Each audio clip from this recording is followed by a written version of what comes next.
Hey everyone, this is Mitchell. This is another episode of Toyota History Tuesday. This week we're going to talk about the gone but not forgotten FJ Cruiser. For those of you who don't know, the FJ Cruiser is a retro-styled discontinued off-roader manufactured by Toyota. It was premiered in 2007 and its final production year was in 2014, at least in the United States. I want to talk about this vehicle all the way from the beginning of its history, its inspiration, what it pays homage to, and then coming all the way up to today, why it was discontinued, is it going to come back, and what the implications of all that are. So we can't start the history of the FJ Cruiser without paying homage back to the Land Cruiser. Now the Land Cruiser is now considered a luxury off-roading SUV, full-size, that can allow you to tackle off-roading conditions in style and luxury. But it wasn't always that way. The Cruiser started all the way back in 1951 as a civilian vehicle.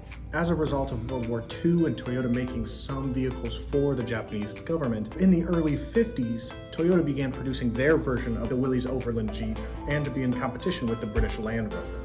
So in 1951, Toyota produced and released the prototype BJ.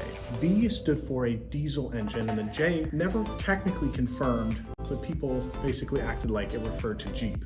Jeep at that time was not a trademarked car company name like it is today, but it was simply referring to an all-terrain vehicle, oftentimes a 4x4, or vehicles similar to that. The Land Cruiser is Toyota's longest running nameplate of all of their vehicles. So this BJ prototype was developed, which was larger and more powerful than its counterparts at the time in Willys Overland and in British Land Rover. It had a 3.4 liter, 6-cylinder, overhead valve, 4-stroke diesel engine and part-time 4-wheel drive. It was extremely reliable, and it was actually ordered by the United States military for excursions in the Korean War. The Japanese police force adopted the Land Cruiser, or the BJ, as their official patrol vehicle. In 1951 and 1952, the BJ were not really mass-produced, but produced in small order volumes for specific buyers. But in 1953, regular production began. There were 3 variants: the BJT for touring, the BJR for radio, and the BJJ, which had a cowl chassis designed for fire engines. In 1954, technical director Hanji Umehara coined the name Land Cruiser and applied it to the Toyota BJ. In this year of 1954, the F variant was introduced for the first time. B engines were considered diesel, and F engines were considered gasoline engines. Petrol engines, if you will. So now there were 4 variants of this vehicle, including the BJT, the BJR, the BJJ, and now the FJJ. So what does that mean? We talked about this, what the F and the B stand for, and what the J sort of stood for. Now the second letter, J, like I had mentioned earlier, doesn't mean Jeep necessarily, although it's debatable that it kind of does. It strictly refers to the vehicle, the Land Cruiser.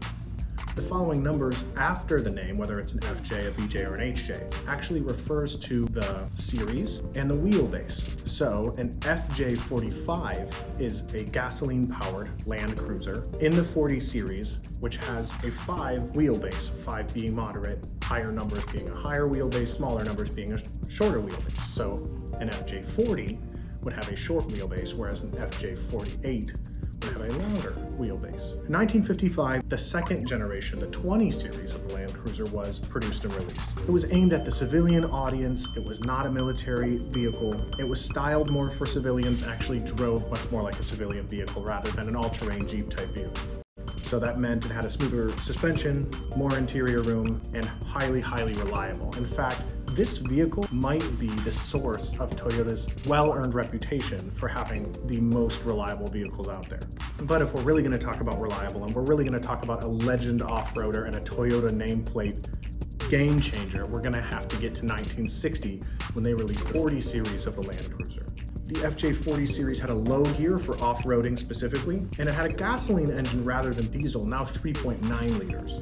In 1968, Land Cruiser hit their 100,000th unit sold, but in 4 years later, that number would double to 200,000 in 1972. And only 1 year after 1972, that number would increase by another 100,000. In 1980, the 60 series of the Land Cruiser was released, which focused on a switch from utilitarian off-roading capabilities to off-roading capabilities and luxury options to it. In 1983, the last models of the FJ40s were completed. There were no more production of those in the United States, at the very least. That means just the FJ40s alone had a production lifespan span of 24 years in the United States. To this day, Toyota still makes replacement parts for them. They still have a huge cult following in the off-roading and retro vehicle scene. In 1984, they released the 70 series. 5 years later, in 1989, the 80 series dropped, which was a bona fide luxury off-roading vehicle, much more similar to the Land Cruiser of today. So this gets us to where the FJ Cruiser enters the scene. In the mid to late 90s, the idea that an off-road focused, utilitarian, affordable vehicle that paid homage to the FJ40 Land Cruisers, the one that really put Toyota on the scene for the reliable off-roaders. Not only would pay homage to the capabilities of those vehicles and being a strong off-roader, but would pay homage to the styling as well. So in 2001, a secret production started taking place on this, and they began working on this at Toyota's Calty Research Center. And this is around the same time that the Toyota Triplet, the MR2, the Celica, and the Supra were all beginning to be discontinued.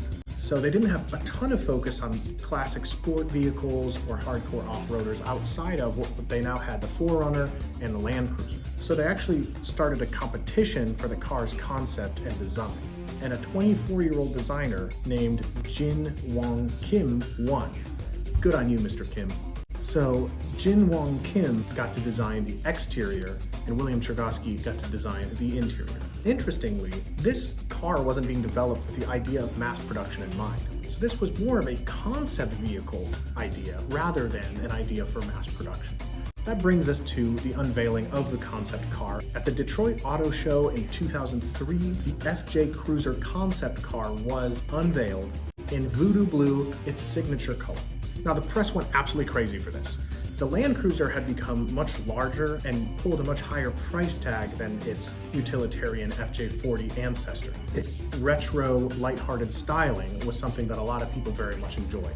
Due to the massive response to this vehicle, Toyota decided to enter limited production. So off-road evaluations of this vehicle began taking place in very rugged places in the United States. They passed with flying colors, but did result in improvements to the suspension and engine tuning as well.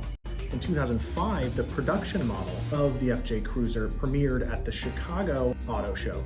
The interior had been almost completely changed, but the exterior design stayed mostly the same. In 2006, large-scale production of the FJ Cruiser took place in the United States for the 2007 model year. So the FJ Cruiser paid homage to the FJ40 in several ways. It had a stocky frame, a short wheelbase, it had the Toyota name across the front of the grille rather than the emblem of the company. The arrangements of the headlights and grille was much more retro styled. It had 3 windshield wipers for a very flat type windshield. The FJ Cruiser featured an engine, one GR-FE engine, which was a 4-liter 6-cylinder engine. They had rear opening access doors, often called a clamshell design, and this vehicle was highly customizable with options like light bars or winches, and it fell in between the RAV4 and the Highlander in overall size. It featured 9.6 inches of ground clearance. If there's any sort of context you want to that, there is not a single SUV currently in Toyota's lineup that is that tall, which dedicated it to the fact that it was able to wade through 27.5 inches of water. Now here in the Houston-based area, that would be super helpful. Things like the hurricanes that we keep getting. It had a towing capacity of 5,000 pounds. Really interestingly, the interior of the FJ Cruiser was actually rubber coated. And the idea behind that was when taking this vehicle off-roading, maybe with the windows down or going in particularly muddy environments, the designers of the FJ Cruiser wanted you to be able to just hose off the inside of the vehicle to make it clean, real easy. Not only that, but the buttons and dials on the console of the FJ Cruiser were very large in order to be accessible by gloved hands easily. It had an A-track system, which automatically applied the brake to tires that had lost traction. And it actually won the Insurance Institute for Highway Safety's Safety Pick accolade. Now, the reception of the FJ Cruiser was mixed, mostly due to the fact that it was such a retro-styled vehicle. So if you didn't like the retro styling, then you weren't going to love the look of the vehicle. Other than that, though, they greatly appreciated the off-road ability, the affordability, Toyota's reliability, and it was truly embraced by the off-road community, which was the intended consumer of the vehicle anyway. So the sales mark was aimed at selling 40,000 units in its first year, and the FJ Cruiser actually exceeded that number by around 16,000. Awesomely, in 2007, the FJ Cruiser also sold over 50,000 units, which exceeded their sales goals as well.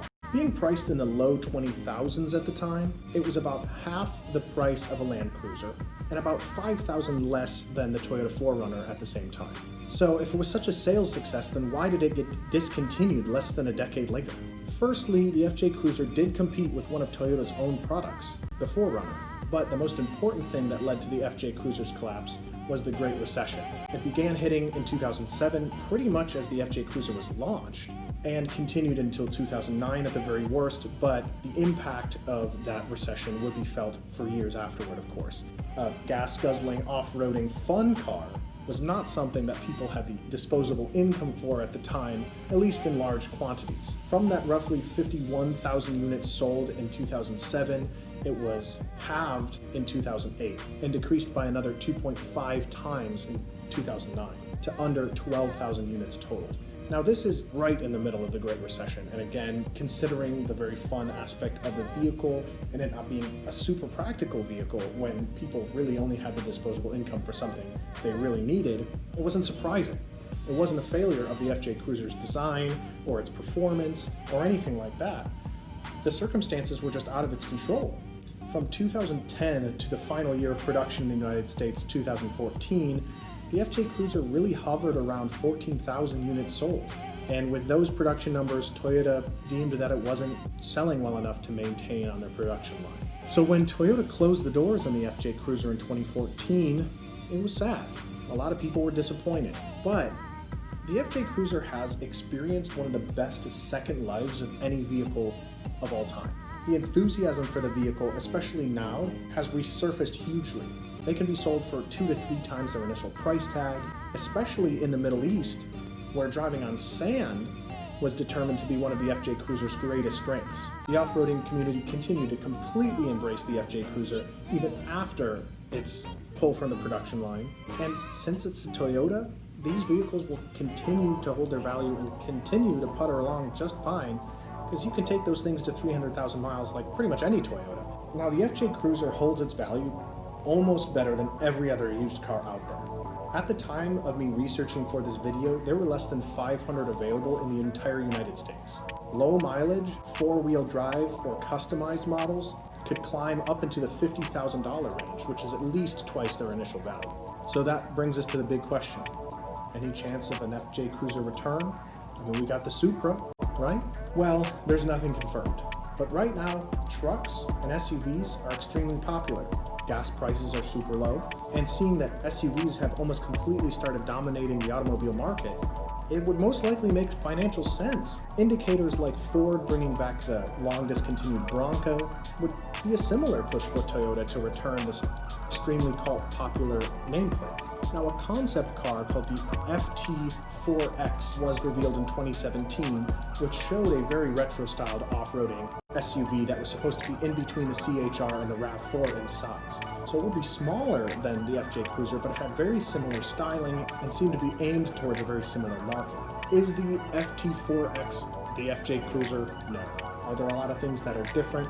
Yeah, but it is possible that an FJ Cruiser lookalike or successor will be coming to the market, potentially before 2024. This is not a confirmed thing, this is a rumor, but there seems to be some sort of production facility in Alabama looking to start pushing out units in 2021, maybe 2022. And this mid-sized or compact SUV very well likely could be coming out of there.